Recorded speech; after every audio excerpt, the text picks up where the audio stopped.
پیغمبر آپ بلند ترین اخلاق کی منزل پر فائز ہیں۔ آیہ کریمہ کے ذیل میں جو سلسلہ کلام آغاز ماہ مبارک کے ساتھ اخلاق اسلامی اور سیرت اہل بیت کے عنوان سے شروع ہوا تھا، آج اس کے 24ویں مرحلے پر کچھ باتیں اس لہو و لعب سے متعلق گزارش کرنا ہے جس سے کنارہ کشی کو علامت ایمان قرار دیا گیا ہے۔ مولا کائنات نے آغوش پیغمبر میں آنے کے بعد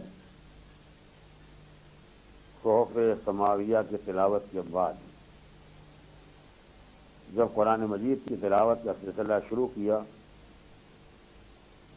تو تاریخ کا بیان ہے کہ آپ نے تلاوت قرآن کا سلسلہ نہ سورہ حمد سے شروع کیا اور نہ سورہ قل هو اللہ سے۔ سب سے پہلے آپ نے آغوش پیغمبر میں سورہ مبارکہ مومنون کی تلاوت کی۔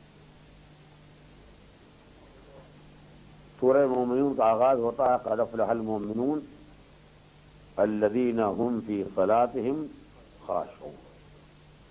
فلاح اور کامیابی ان صاحبان ایمان کے لیے ہے جو نماز پڑھتے ہیں اور نماز میں خضوع و خشوع رکھتے ہیں۔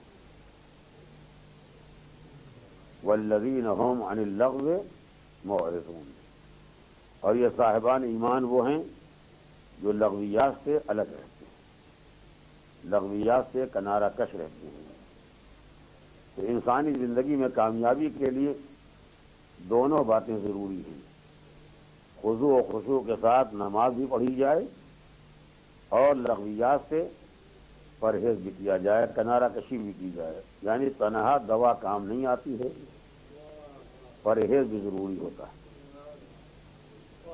ان لوگوں کا ایمان کام آنے والا نہیں ہے، نہ نماز کام آنے والی ہے، جو نماز بھی پڑھتے جاتے ہیں اور لغویات میں بھی مبتلا رہتے ہیں۔ قرآن مجید نے پہلے دن یہ اعلان کر دیا کہ اگر واقعا نماز سے فائدہ اٹھانا ہے اور زندگی کو کامیاب بنانا ہے تو پھر لغویات سے الگ رہنا پڑے گا، اور اس کے بعد باقی شرائط جن کا ذکر اس سورہ مبارکہ میں کیا گیا اور آخر میں نتیجہ سنا دیا گیا، اولئک هم الوارثون الذین یرثون الفردوس۔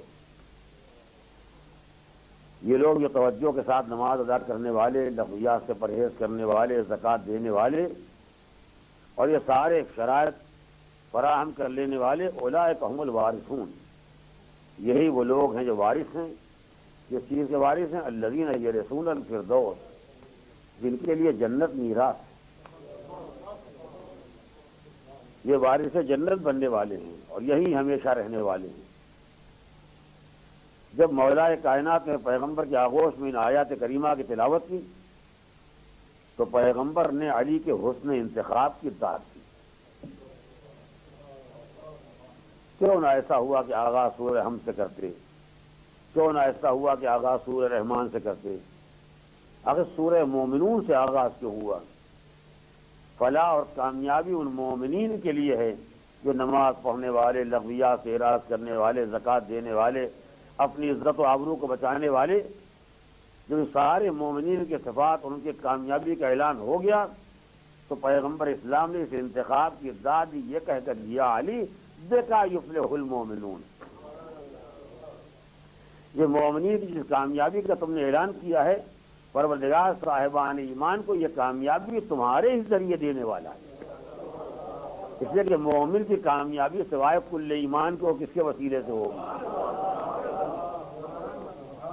اور اسی لیے شاید قرآن مجید کا اولئک هم الوارثون، یہ مومنین وہ ہیں جو ان شرائط کو حاصل کر لیں، یہ جنت کے وارث ہیں۔ وارث الگ ہوتا ہے، مالک الگ ہوتا ہے،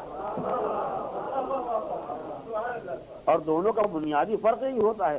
مالک وہ ہے جو کسی چیز کو حاصل کر لیتا ہے، مثلا ہم نے قیمت دی اور خرید لیا، تو جو مال ہم نے قیمت دے کے خریدا ہے یہ ہے ہماری ملکیت، ہم اس کے مالک، ہم نہ رہ جائیں گے، ہماری اولاد وارث ہو جائے گی۔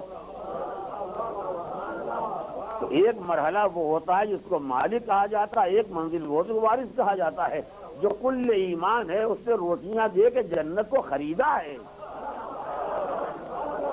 اور جو صاحبان ایمان ہے وہ وارث بننے والے ہیں، اسے وارث وہی ہوتا ہے جس کا مالک سے رشتہ ہوتا ہے۔ ایک صلوات پڑھے محمد و آل محمد۔